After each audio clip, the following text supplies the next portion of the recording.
A company is about to ship a $20,000 robot into your neighbor's living room. And here's the part almost nobody's talking about. No one outside the company has actually confirmed one has been delivered yet. By the end of this video, you'll know exactly what Neo actually does today, what it costs, and this is the part that matters, how much of what you've seen in the launch videos is real autonomy versus a person operating it remotely. I went through 1X's own product pages, pricing terms, and the hands-on reports from outlets that have tested it, including the Wall Street Journal. There's one detail buried in those reports that changes how you should think about every home robot demo you'll see this year. 1X Technologies, a Norwegian robotics company backed by OpenAI, opened pre-orders for Neo in late October 2025. Neo is a bipedal humanoid, about 5'6", weighing roughly 66 pounds, wrapped in a soft fabric-like polymer shell instead of exposed metal and joints, a deliberate design choice to avoid the uncanny valley creepiness of older robots. There are two ways to get one. You can buy it outright for $20,000 or subscribe for $4.99 a month, both requiring a $200 refundable deposit to hold your place in line. As of mid-2026, 1X says it's taken more than 10,000 pre-orders, with factory capacity aimed at roughly 10,000 units a year.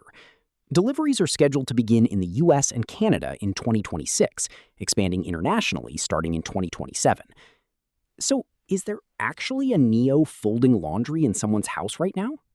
This matters because Neo isn't positioned like the industrial humanoids you've seen on factory floors, the ones sold on a spreadsheet.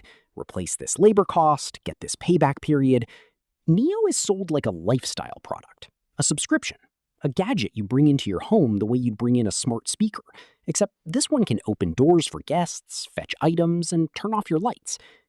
If this rollout works, 2026 becomes the year home robotics stops being a research demo and starts being something you can actually order, the same way 2007 was the year the smartphone stopped being a concept.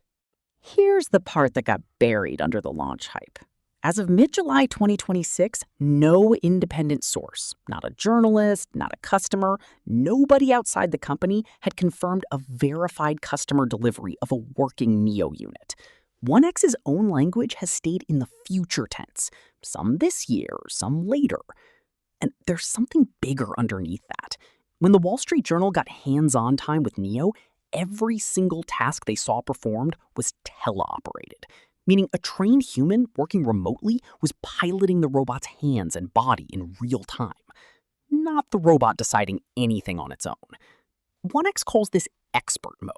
A scheduled, approval-gated human operator drives the robot inside your home when a task is too complex for it to handle alone. The company says this comes with privacy guardrails, blurred faces, no-go zones the robot won't enter, US-based operators, and a visible session indicator so you know when a person is watching. Those are the company's own claims. They haven't been independently audited yet. So when you see Neo effortlessly loading a dishwasher in a launch video, is that the robot, or is that a person wearing the robot like a very expensive puppet? Here's what Neo can actually do without a human in the loop, according to 1X's own spec sheet. Simple tasks like opening doors, fetching objects, and switching lights on or off. Anything more complex, folding laundry, loading a dishwasher, cooking, currently leans on that teleoperation system, while the underlying AI, a mix of OpenAI models and 1X's own software, learns from real households. The battery runs about 4 hours on a charge, with Neo auto-docking itself when it's running low, and a full recharge taking around 2 hours. It connects to your smart home setup for lights, locks, and thermostats, with deeper integrations like Apple HomeKit reportedly still coming. So here's the loop closed. Is there a robot in someone's living room right now? Almost certainly. At some point in 2026, yes. But the honest answer to what's actually happening inside that house is this. For now, buying a Neo means bringing home a robot body that a stranger working remotely is sometimes controlling, while it slowly learns to do that job itself. That's not a knock on the product. That's literally the business model. Every household that takes delivery is training data for the next version. Now that you know how Neo actually works, the pricing, the teleoperation, the gap between the demo and what ships today, the real question isn't, is this cool?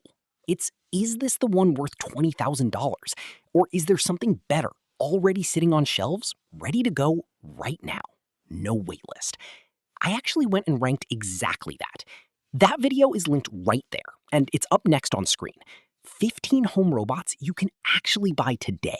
No prototypes, no pre-order lines. If you want more videos that cut through the robot hype and tell you what's real, that's exactly what this channel does. Subscribe if that's useful to you, and I'll see you in the next one.